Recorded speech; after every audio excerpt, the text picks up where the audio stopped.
Hello everyone, welcome to Broken Grounds video series. I'm here today with my friend Julie Fathy to talk about 10 tips to go zero waste. So normally I'm talking about gardening and composting, and we know that gardening is a great step towards zero waste in terms of cutting down on packaging, from buying vegetables, and then of course you're composting all of your food waste. But I brought Julie on to talk a little bit more about going zero waste in your home. So what I thought we'd start out by doing, Julie, is if you could just explain what does the concept of zero waste mean to you? Sure. So zero waste doesn't actually mean getting your waste down to nothing, because that's just not possible. For me, it means reducing your waste by making environmentally thoughtful choices. And I think that zero waste also is about it's not just about our planetary health, although that's a huge component of it, but it's also about personal health, about personal finances. I mean, there are a lot of different topics that kind of you can't not talk about when you're talking about zero waste. Right, great. And one of the reasons I also wanted to have you on the show is because I teach permaculture, and one of the principles in permaculture is produce no waste. Right. And I think that that's also, on a landscape level, but can also be applied to your home. So this is just taking it to the next level. Right. Which is great. Yes. So what's your first tip? Yes. So I'm going to share 10 tips today, and the first 5 are kind of strategies or kind of overarching concepts, if you will. And then the last 5 tips I'll share are concrete solutions that you can go and do today, go home and do today if you want. Great. So tip number 1 is probably maybe the hardest, and that is to just slow or stop our consumption, do without. And it's hard because we're bombarded with advertisements every single day. And the way I kind of approach that is that I'm strict about the advertising that I'm exposed to. And so I unsubscribe from every mailing list possible. I unsubscribe from email lists. I'm not on social media. That may not be a choice that you want to follow, but if you are on social media, perhaps unfriend, unfollow businesses or people that are trying to push goods at you and market at you. And I even do this with companies that I like and that I enjoy supporting, because I think that sometimes, if you don't know what you're missing, you're not likely to buy it. Right. And then another technique that I use is if I am going to buy something, I might put it in a shopping cart, whether it's usually a virtual shopping cart or in my mind or whatever, and leave it there for a month or more. And then after that period of time, whatever it is, usually I find that I didn't really need it or want it. Right. But that's a kind of a good test. Right. I like that idea of conscientiousness around all of our purchases. And I think, we grew up learning about the 3 R's, reduce, reuse, recycle. And I think that reduce, the first R, isn't really focused on enough in our culture. Yes. Yeah. Yes. That's great. Yeah. So I'm going to have my cheat sheet here. Tip number 2 is use it up, wear it out. And I am going to share some recipes with you today. And I would say before you make any of these things, use up what you already have. Use up the products that you already have. And an example that happened this week in our family is we found a hot sauce, a local hot sauce that we really like.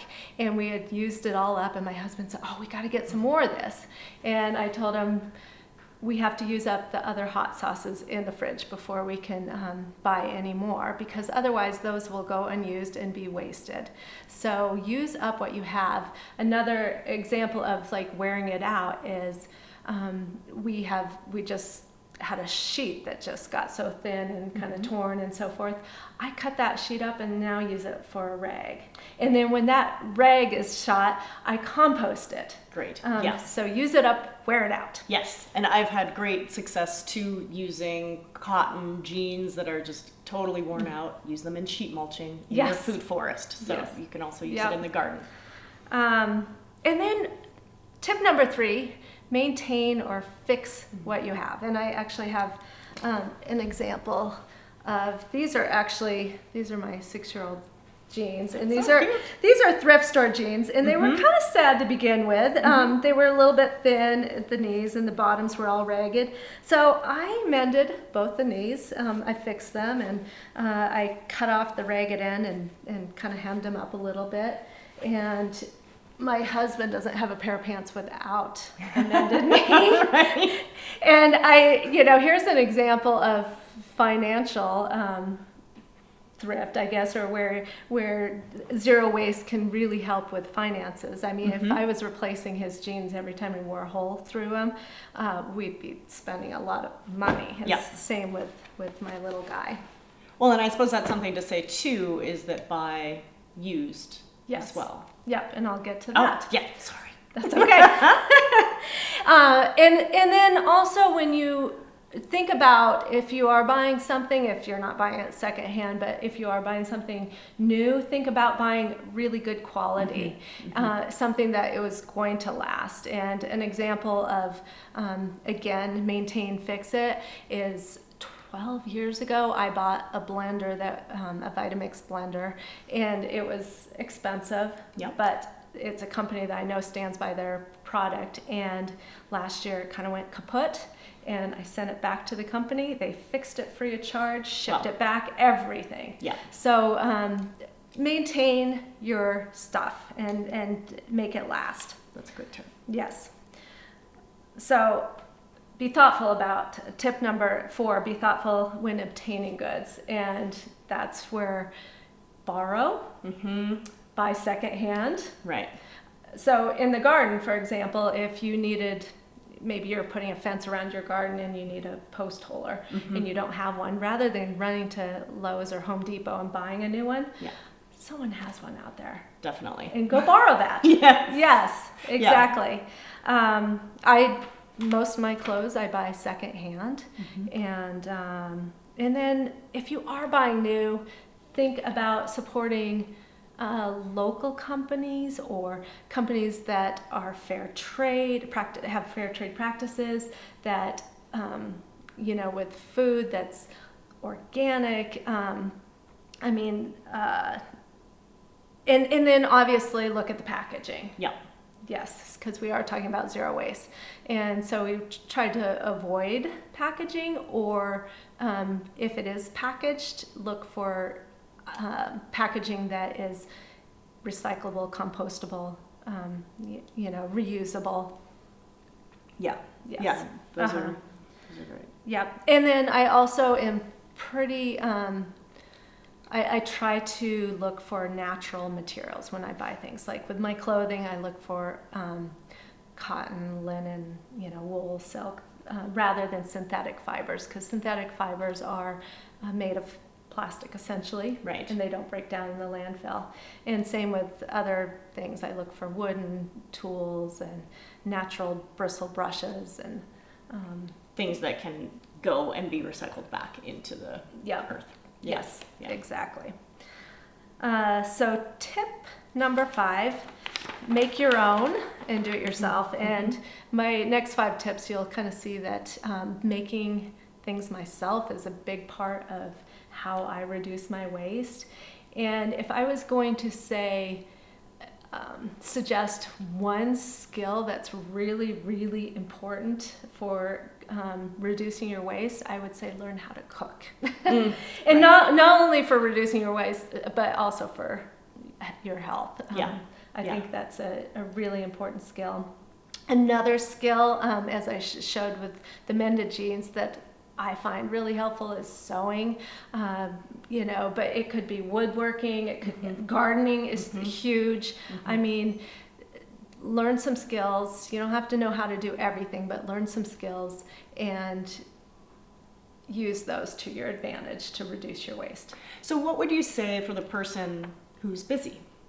Yes. A lot of the time, right? So they maybe don't have a lot of time to go to cook or to sew or to mend or to, you know, just they have a, you know, really busy lifestyle with a 9 to 5. Maybe they have a couple of kids. So one of the things, my overall suggestion is to simplify. Simplify both your needs, come up with some systems. And I am a working mother. I started this journey when I have 3 kids, and 2 of them are college age, but they were younger. I was a single mom, worked outside of the home, and I started out and I was kind of overwhelmed because I was making a lot of things and they were all kind of complicated, and I would, you know, not be able to always pull everything off, and I still can't pull everything off. Right. Who can? Who can? Right. But I learned to kind of reduce to the most simple. And you will see with the recipes that I share that they're all very easy. And that's how I manage. And I continue to manage. Right. And I think we've talked about that a little bit. It's about systems. Right. Too. Right. Absolutely. The more systems that you set up in your life, the more systems you design in your life, the more efficient or productive you can be with mending or sewing or cooking or grocery shopping or any of those things. Yes. Great. Absolutely. And actually, I'm going to share one of my favorite systems. Great. Which is tip number 6.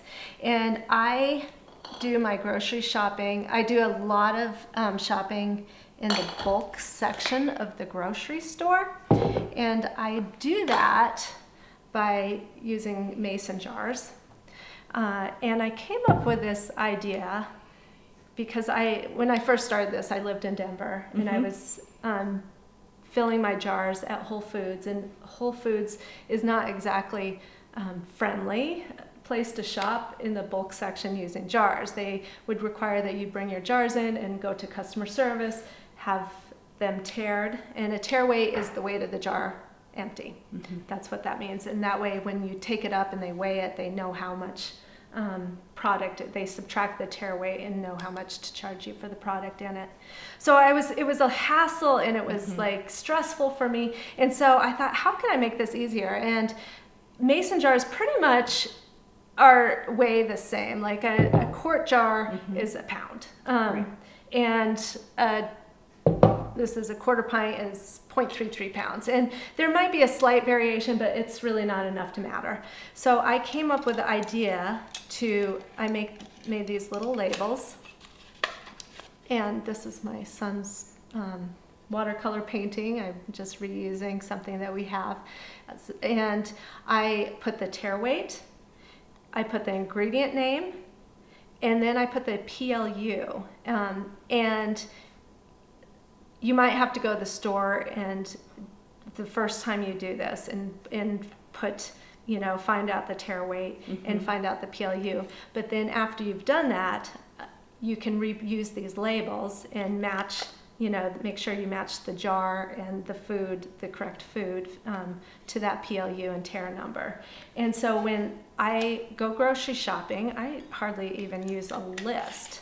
I put my jars, let me empty my basket here, but I put my jars in a basket. This is a thrift store basket with a flat bottom. It's the best system I know. And I put my jars in this basket and empty jars, and I go to the store, and those lids, those labels serve as my grocery list. And I send my husband he does most of our grocery shopping, and he feels like a rock star every time he goes in. Because he's got a really cool system. Exactly. So this is an example of a system that made my life easier and made shopping easy, you know? No, I love this. I think it's brilliant on so many levels, just in terms of being able to, once something runs out, then having to have this. So do you have this basket like in your kitchen somewhere? It just Great. sits in the kitchen, and actually when something runs out or I'm getting low, I'll just automatically grab a jar and put the label, and so it's kind of like, instead of keeping writing down a list, my basket again is my list. Is your list. Yes. And these labels, where do you keep those? I have a little basket in my kitchen, and nice. And I keep the labels in there so I can identify the food. Sure. But if it's something that I use a lot, like this is peanut butter, right? And we go through a lot of peanut butter, so I have a couple of these labels, and that way. Yeah. And ultimately that saves you time. So there's that initial setup. Like for the initial anything, setup takes some time. Right. But then after that, you're good to go. Yes. Yeah. Absolutely. And tip number 6. Nope, I'm sorry. We are on tip number 7 is make your own cleaner.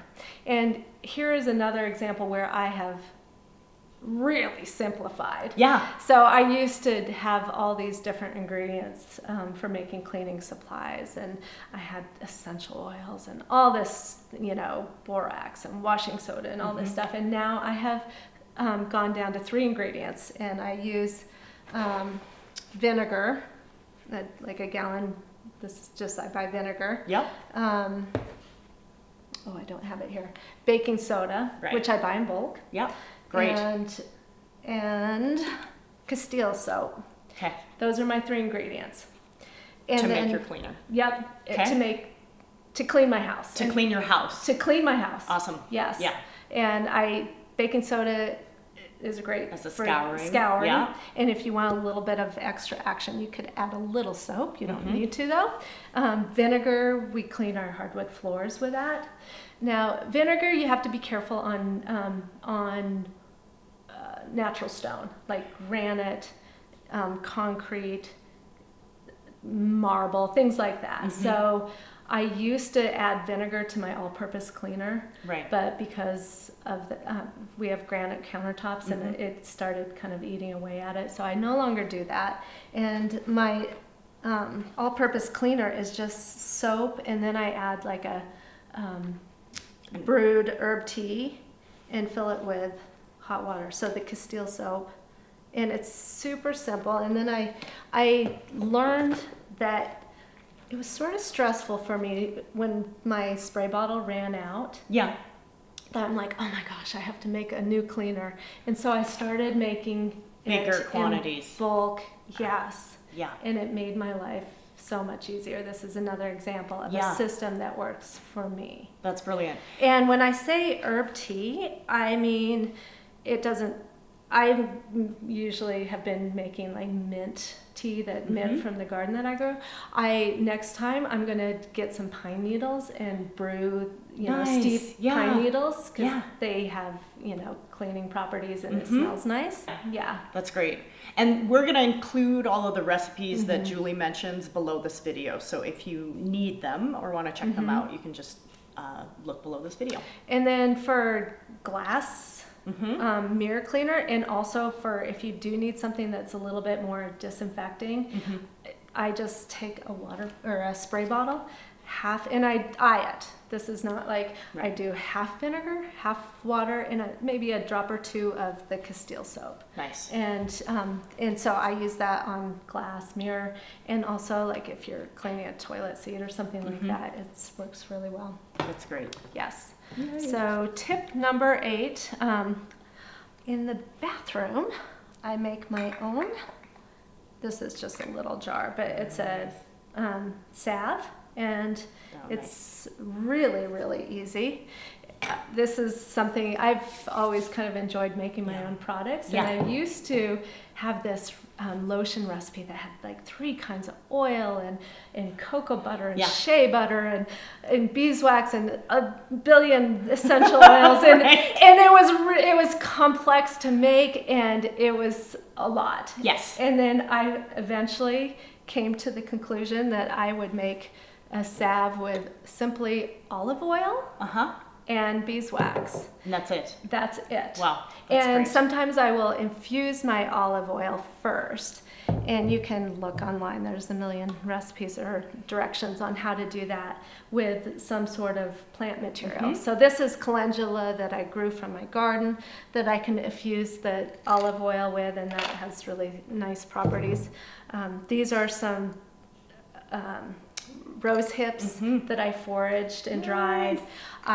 One of my favorites is actually pine needle, fir needle, and juniper berries that I also forage, and I infuse the oil, and it smells so good. Oh, you shared that at one of our gatherings, and it was divine. It smells so good. Yeah. And then I get my beeswax from a local honey producer, and these are just 1 ounce pucks, I guess.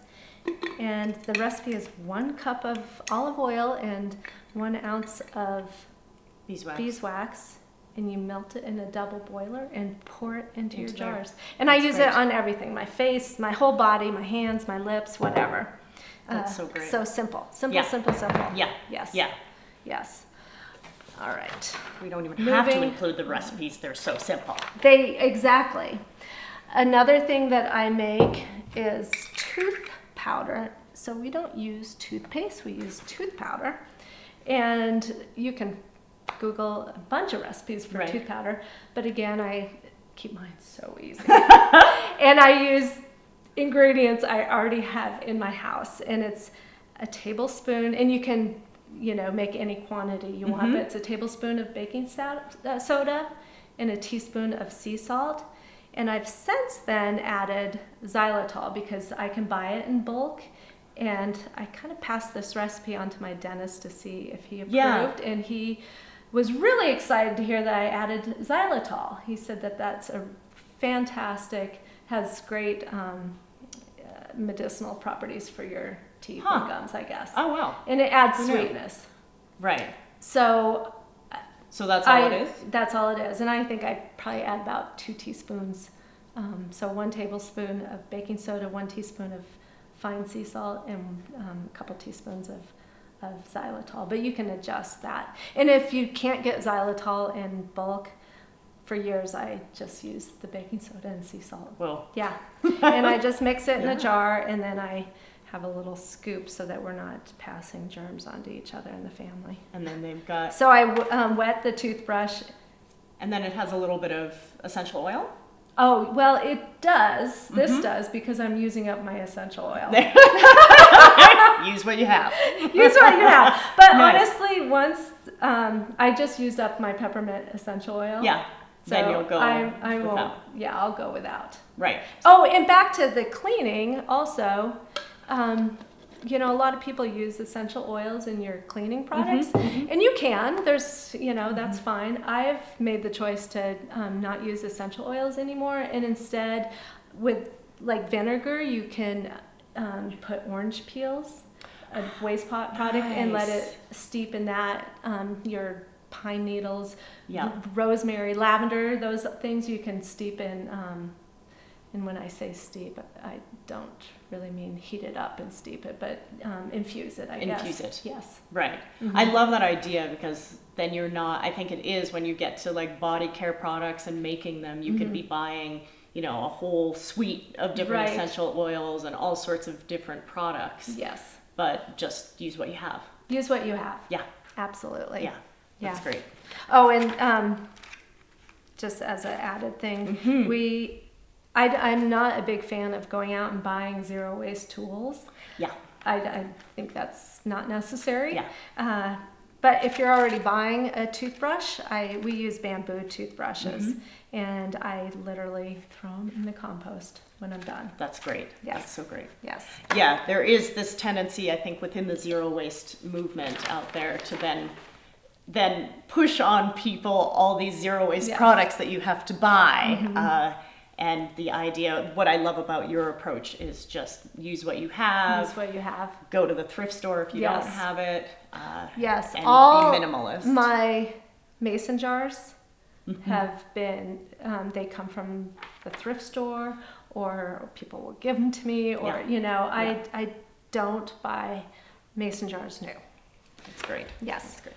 So we're getting towards the end here. Yeah. The last one, which sometimes comes up a question to me, is how do I get my name off mailing lists? Yes. Yeah. And junk mail is a real issue.